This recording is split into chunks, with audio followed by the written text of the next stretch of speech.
Welcome to Lee's Open Mic. Today we got the boys from Broken Lizard, Steve and Kevin, hanging out with me. Good to see both of you. Thank you, fellas. Good to see you. It's the first time that I've had a duo here with us on the You have a wide Lee's enough camera Open Mic. lens I here think for we us? got everybody in. Yeah, you got it. Good. Unless you got a hidden member somewhere. No. Okay. Oh, well, you know. Kevin has a hidden member for sure. Yeah. All right, fellas. First of all, thanks for coming in. Let's talk about you. You got a new film coming out in next year. Yep. This is the sequel to Super Troopers, correct? Yeah. Super Troopers 2. Yep. Yeah. Clever. Super Troopers. Yeah, it comes out 4/20. 4/20, 2018. Yeah. Should Yeah. be a big hit. It should be good. Yeah. We're excited for it. Yeah, it's gonna be a nice wide release. I hope it's not another Oscar snub for you guys. You know, we did win on the first one. We won some Stony Awards from High Times. From High Times Magazine. Yeah, so we have that We on have the- trophies. on the wall. We have trophies. But, you know, sure, I'll go Oscar. Why Yeah. not? Yeah. You know, honestly, we made a movie called Beer Fest, and I felt that I did get snubbed. Did you? Yeah. Guy played a character named Finkelstein, and for that movie, I shaved male pattern baldness. I permed my hair and had male pattern baldness. I lived that way for really 6 months, 6 right? months of my life. You know, you see like Sean Penn in Carlito's Way and Charlize Theron in Monster. Like when an actor changes their appearance that significantly, they get nominated for an Oscar. Right. And you get snubbed. Because we're, Right. an R-rated comedy. I got snubbed. Yeah. Well, I'm sure it was just the bias. Now, okay, boys, you guys started where? Where was it all began? We went to Colgate University. We all went to college together, upstate New York, Yep. and up by Syracuse. And we formed a comedy group there. And then there was like 15 people, but we lost a lot of people by attrition. Yeah. And You ever run into those old folks? sometimes, yeah, we'll be in touch. Or like, we'll throw them in the movie every once in a while. Yeah, good. Like the guy in the background, that kind of thing.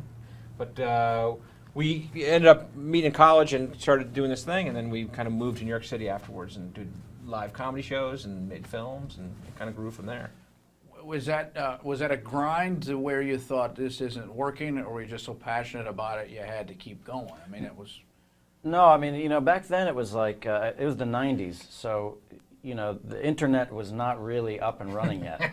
And so we were doing live shows, and independent film was booming at that moment in time, and so that was the equivalent of trying to, become a YouTube star or a Twitter sensation or something like that. Is, you would cobble together a couple of $100,000 and make a movie, which is what we did. We made Puddle Cruiser, Yeah. and that led to Super Troopers. When you're doing that pitch for investors, how was that working for you guys? I mean, it must have hurt some no's, I would imagine. Oh, tons of them. Because we would go around, like when we tried to make the first Super Troopers, we would go around and try to get someone to give us $5 million to make a movie. Right. And they're like, all right, who's going to star in it? And we're like, we are.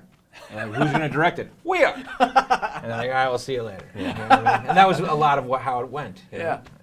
Yeah, it's funny because that, I don't know if a lot of people know this, but George Clooney was our original executive producer on Super Troopers. Yeah. And that's kind of a long story, but like, How did that happen? Kentucky's very own George Clooney, That's right. as we like That's to say. right. That's Yeah. right. Just That's up the right. road in Maysville. Where, That's right. Augusta Maysville. really is where Yeah, he yeah. grew up. yeah, that was the name of his company back then, Yeah. Maysville. And so the girl who was his assistant, Amy Cohen, who's an associate producer on Super Troopers, she found the script. She wanted to produce something, and he said, if you find something for under $5 million, I'll produce it for you. And that was the script she found. And so he got us meetings with all the presidents of the studios, and we'd go in there, Yeah.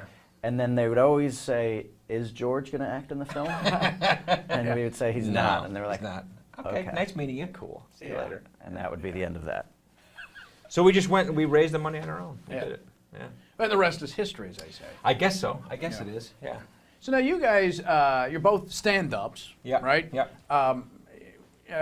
But it's sort of a weird way that they came about. It wasn't the traditional sense because you're a troupe first Yeah. and foremost. Yeah. But give me some of the influences for you guys. I mean, when you think of yourself as comedy, is there somebody else that you may have been influenced by or follow or?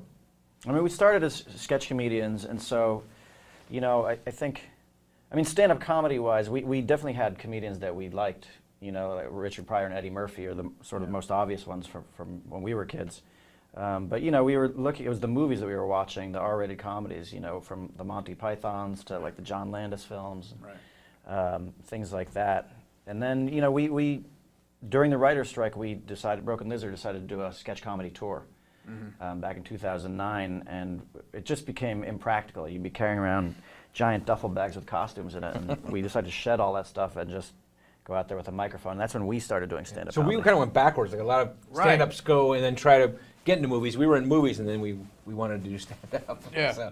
So I think there are a lot of comics out there who think maybe we went backwards in a bad way. Yeah. Well, Like I mean, and of course, I'm sure. And you get Yeah. some comics that feel like you haven't earned it. Exactly, right, You that get we that didn't cut our nonsense. teeth properly. Yeah. Yeah. But if you're out there in the arena, Yeah. dying and living with every breath, that Yeah. whatever the audience is going to give you feedback, you're doing it. I don't know what they're saying. Yeah, that and we for. also had a lot of struggles in getting movies made. It's been a long haul, Yeah. So it's like that's the world we came up in. So the new film comes out In April. 4/20. Yeah, 4/20. yeah, So yeah. that's what we're looking forward to. Yep. The Super Troopers 2. Yeah. And anything else on the horizon for you guys? I mean, is it going to continue with the Broken Lizard troupe, or do you want to go out on Yeah. your own? What are we talking We definitely about? will. We're gonna continue on doing this. We shot a special last year for Comedy Central, a stand-up special. We'll shoot another one this year in the fall. And but I don't know. I mean, we're gonna see what happens with Super Troopers and maybe make another Super Troopers movie. It's a long time between the first one and the second one. We're hoping to make a shorter time period before the second and third. Yeah, Let's hope. we are talking about Super Troopers 3 already. Just we've been batting around ideas. I know a lot of people are clamoring for the sequel to Beer Fest, Yeah. which is Podfest. And then we, Well, we now, got- I mean, when you guys made Beer Fest, Yeah. there was no Colorado. There was Right. no No, Washington. nothing was legal. Yeah. Now it's not even cool anymore. Right. yeah, Yeah. It's not even underground. yeah, we have to anymore. do Coke Fest to subverse They it. get some sort of right. So, do you guys ever run into any other, the Kids in the Hall, or you run into maybe the Python guys? And is Yeah. there animosity? If you, is No, it like the we Jets love the and Kids in the Sharks? Hall guys. We see them every once in a while, and we chat with them, and I think there's that kind of feeling of mutual, like being Right. through the same kind of thing, So it's always great to see those guys. Yeah. It's all, yeah, I mean, Monty Python. We've never met those guys. I've stared at John Cleese across a lobby and and idolized him. The Kids in the Hall were really the guys for us who sort of paved the way. Yeah, it looked doable watching Yeah. Kids in the Hall. Yeah, 'cause And SM that's not a shot at them. It's No, just not at all. But- Python's iconic. You Yeah, don't- yeah. But we went and saw it, like when we were just out of college, we went and saw Kids in the Hall in New York City, and it was like, oh, these guys Yeah. are amazing. And they're We saw them closer live. to our age. Yeah, and, yeah, you know, yeah, yeah. So it's yeah. Yeah, so They're they're our great guys. contemporaries, and we've worked with them now. We worked with Dave Foley on a film. yeah. Working with Bruce McCullough Yeah, on a yeah. film. Yeah. And it's and we had an office, next to Mark McKinney when he was on Sunset Strip. So I think we've met them all actually.